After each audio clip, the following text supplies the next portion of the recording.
Imagine this. A despicable villain somehow manages to turn the tables and kill the hero, stealing the throne by stepping on the bones of his brothers in a desperate bid to wash away the mark of a slave. Yet reality will ultimately prove with blood. A slave wearing a crown is, in the end, still a slave. The ending of this tale, filled with betrayal and slaughter, is bound to completely shatter your psychological defenses. The story unfolds in the 2025 series Spartacus, House of Ashur, presenting us with a chaotic, bloody, and utterly despairing parallel universe.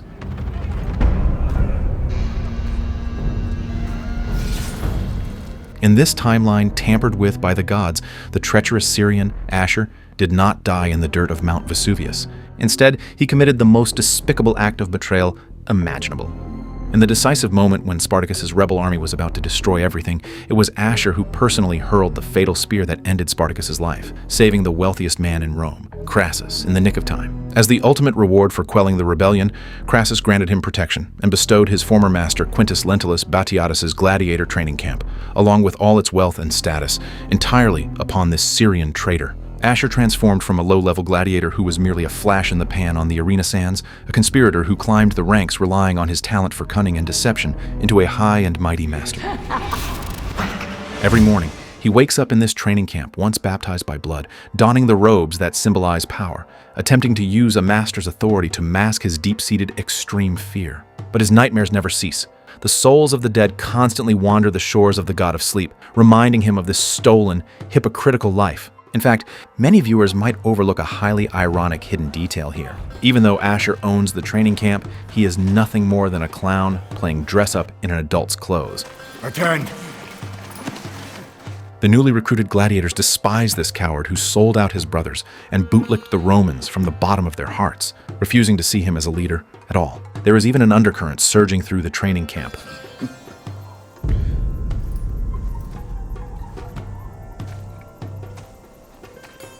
You find issue in such thought?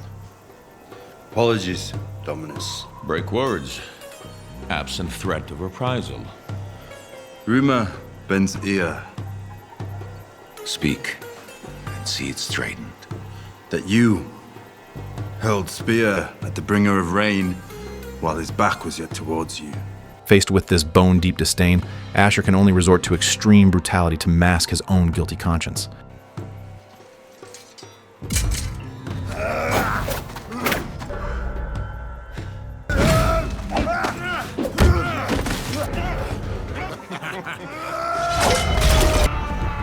That was Valerian. Dominus strays from reason.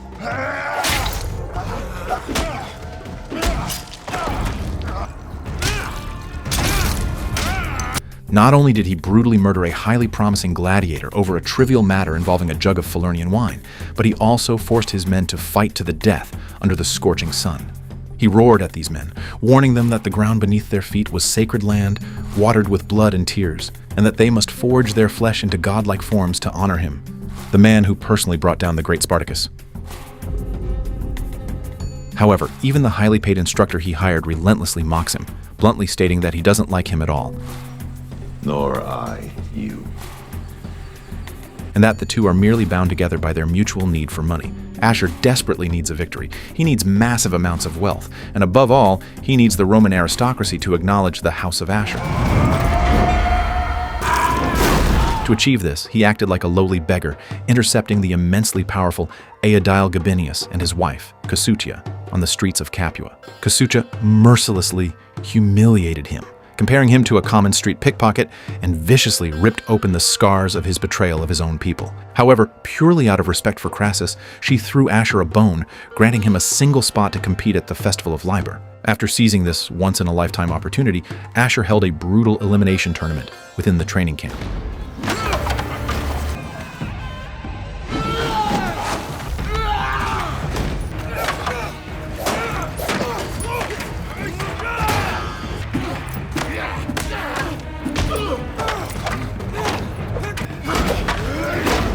Ultimately, the agile Murmillo gladiator Logos emerged victorious, becoming the champion chosen to represent the House of Ashur. Ashur pinned high hopes on him, even fantasizing that this would lay the very first cornerstone for the rise of his house. Finally, the highly anticipated day of the games arrived. The scorching sun baked the bloodthirsty sands, and the stands were packed with fanatic Roman mobs. However, what awaited Ashur was not a crowning of glory, but rather a meticulously orchestrated public execution. When Logus stepped onto the sands carrying the belief of redeeming the Brotherhood's name, the Roman aristocrats flashed mocking, playful smiles. They had absolutely no intention of arranging an evenly matched opponent. The gates swung wide open, and out walked the ferocious Flock brothers, 3 fully armored, bloodthirsty beasts. 3? Logus is to face 3 king men? This was not a match at all, but a totally one-sided slaughter.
Although Logus fought back valiantly, under the overwhelming suppression of numbers and sheer strength, he was quickly disemboweled, dying a gruesome death in the arena. The Romans in the stands felt no pity for the fallen warrior. Instead, they erupted into deafening roars of laughter. They pointed up at Ashur in the stands, ruthlessly mocking this Syrian toad who delusionally tried to squeeze his way into high society. Gabinius and Casucha found it utterly boring and left early, blatantly stating before their departure that if Crassus truly still cared for this pet, he would not have been subjected to such humiliation, and that Ashur would soon become nothing more than a forgotten, unpleasant memory in Capua. Blood dyed the sands red, completely extinguishing Ashur's fantasy of ever assimilating into Roman traditions.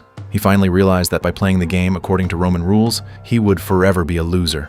He had to break tradition. He had to feed these insatiable Roman mobs a kind of twisted, novel flesh and blood they had never tasted before. Driven by this sick obsession, Ashur ventured to a remote slave market. Here, none of the strong male slaves could catch his eye. That was until a sudden commotion captured his attention. A foreign woman, freshly offloaded from a slave ship, was frantically attacking the Roman guards like a desperate lioness. The untamed defiance in her eyes and the innate killer instinct deep in her bones instantly struck Ashur's soul. Using Crassus's name to throw his weight around, Ashur forcefully purchased this highly troublesome female slave and brought her back to the training camp. His men all thought he had lost his mind. Allowing a woman to set foot on the arena sands was nothing short of the ultimate desecration of the sacred gladiatorial tradition. But this is precisely the most brilliant narrative contrast designed within the show. Ashur, an outcast who rose to power by betraying tradition, decided to declare war on the world using a weapon that would shatter tradition even further. In his dimly lit office, Ashur stared at this chained beast who still looked ready to bite his throat out at a moment's notice. Her original name was Neferet, but Ashur stripped away her past, bestowing upon her a new name destined to draw roaring, earth-shattering cheers from the stands: Achillia. Achillia would rather die than be enslaved, but Ashur knew all too well how to manipulate the human heart. He presented her with an alternative, a path to survival paved entirely with blood. He uttered the highly seductive words that would alter the destiny of the entire house. Pledge oath, call me Dominus, and fight in the arena. Earn your freedom upon the sands. The freedom the Romans can never seize from you. Such a thing is possible.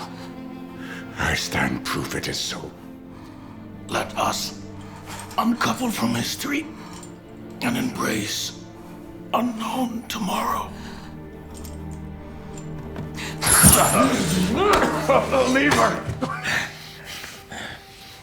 We struck a bargain, have we not?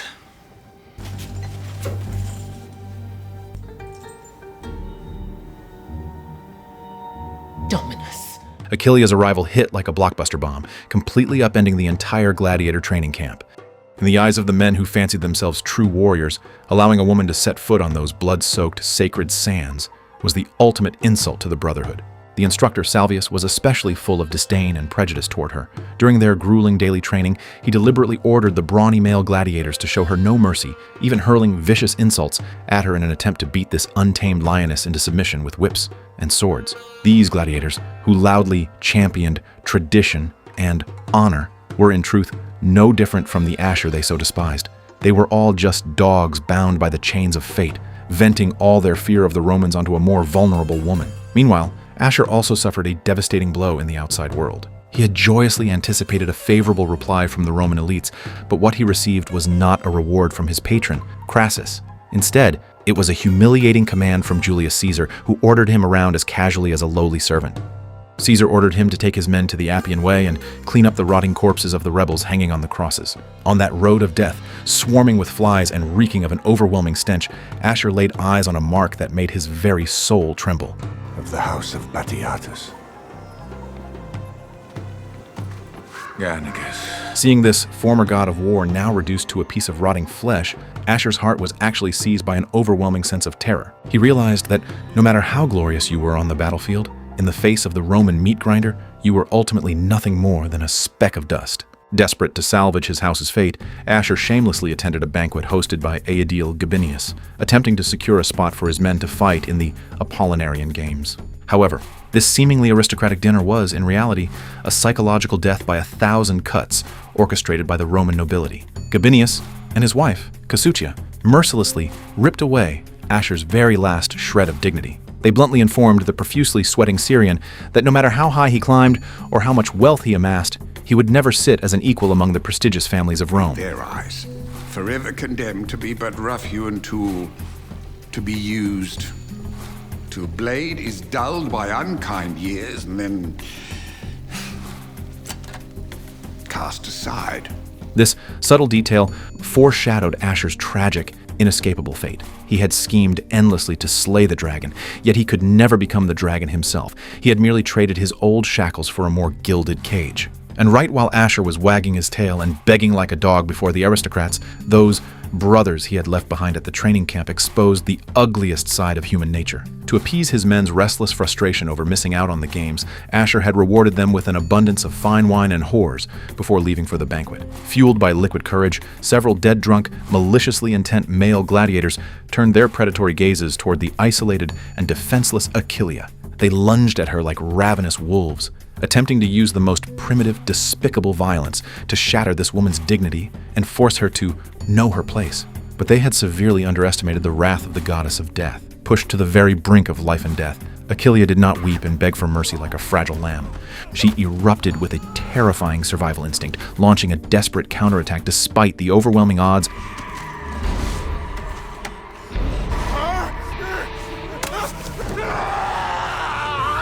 Blood soaked the training camp's floors, and this sudden gruesome turn of events completely infuriated the instructor, Salvius. In his eyes, a woman killing a member of the Brotherhood was an absolute capital offense that had to be cleansed with blood. He drew a live steel blade, deciding to personally carry out Achillia's execution. The two engaged in a ferocious, to-the-death brawl amidst the mud and pooling blood.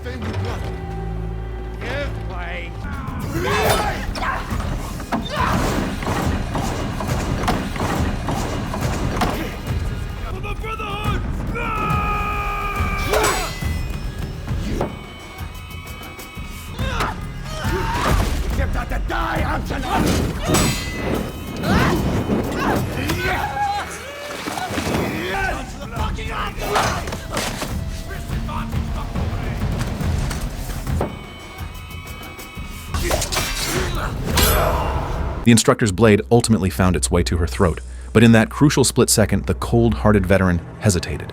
In Achillia, he witnessed the raw grit and honor that these perpetually drunken, complacent men had long since lost. He sheathed his sword, turning to roar at the utterly stunned mob of thugs, delivering the exact verdict that would cement Achillia's status forever. He sternly warned everyone that not only had she accomplished what others wouldn't even dare dream of, but she had genuinely earned his respect in this brutal deathmatch. And any man who lays undesired hand upon her shall feel my own at fucking throat. Through this bloody baptism, Achillia had finally carved out a place for herself within this man-eating training camp, written entirely in the blood of her enemies.